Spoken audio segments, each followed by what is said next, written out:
Private Sejola-Swan.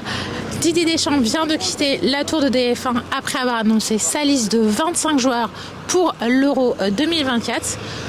C'est un peu une surprise avec le retour de N'Golo Kanté, sachant qu'il est dans un championnat étranger et qu'il était en perte de temps de jeu ces dernières années. Mais cette saison, avec plus de 40 matchs à son actif, il a estimé que sa sélection allait apporter beaucoup à cet effectif de l'équipe de France. Il y a aussi la présence de Kolo Muani, on s'étendait un petit peu par rapport à son temps de jeu. Il y a beaucoup de joueurs dans cet effectif qui ne sont pas encore à 100%, mais il reste du temps, il reste encore des matchs. Didier Deschamps doit donner sa liste définitive le 7 juin prochain et les dernières modifs sont le 16 juin, donc ça lui permet de faire quelques ajustements. Il peut aussi appeler un joueur supplémentaire puisqu'il a droit à 26 joueurs. Pour rappel, les joueurs qui ont été sélectionnés ce soir par Didier Deschamps, côté gardien, on a Alphonse Areola, Mac Maignan, Brice Samba. Pour les défenseurs, on a Jonathan Klaus, Théo Hernandez. Ensuite, nous avons Ibrahim Konaté, Ferland Mendy, Jules Koundé, Benjamin Pavard, William Saliba et Dayo Upamecano. Bien sûr, il y a l'absence de notre joueur du Paris Saint-Germain, Lucas Hernandez, qui est sur une longue blessure et forcément son absence va beaucoup affecter cette défense. Il estime aussi avoir un effectif qui lui permet d'avoir environ 3 joueurs par poste.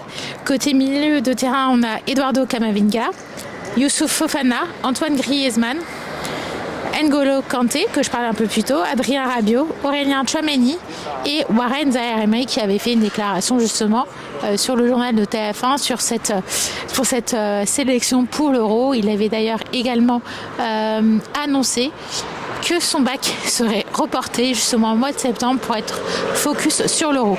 Alors la présence de Yaren suscite beaucoup de questions par rapport justement aux JO. Est-ce que justement pendant les JO il y aura des consignes de Didier Deschamps ou de Thierry Henry par rapport aux joueurs? Ils en ont encore discuté hier. En tout cas, Didier Deschamps ne pose aucun veto. Il a bien spécifié que c'était de la volonté des joueurs et surtout des clubs ou non de libérer des joueurs pour cette compétition. Et côté justement attaquant, nous avons Bradley Barcola, Kingsley Coman, Ousmane Dembélé, Olivier Giroud, Randal Kolo Muani, Kylian Mbappé et Marcus Thuram.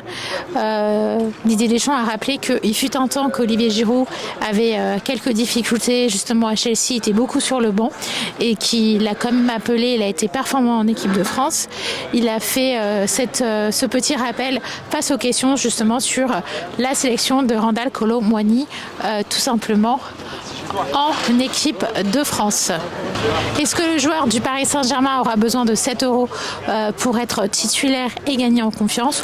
On le saura très prochainement dans les prochains matchs amicaux préparatoires de l'équipe de France qui se dérouleront justement au mois de juin. L'équipe de France devrait rejoindre l'Allemagne le 12 juin prochain, soit exactement 5 jours avant le premier match de l'Euro de l'équipe de France.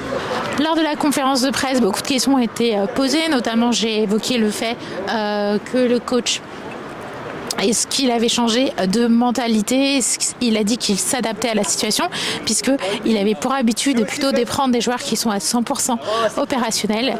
Mais voilà, il subit un petit peu les blessures et justement le manque de temps de jeu de son effectif. Il a dit qu'il avait déjà en tête sa composition de départ pour le premier match des Bleus.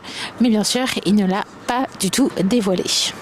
Question équipe de France, on n'oublie pas l'équipe de France féminine, mercredi prochain à 14h, ce sera la liste des Bleus de cette fois-ci Hervé Renard pour des matchs de qualification de l'Euro. Donc c'est aussi un rendez-vous très important et bien sûr une nouvelle conférence de presse.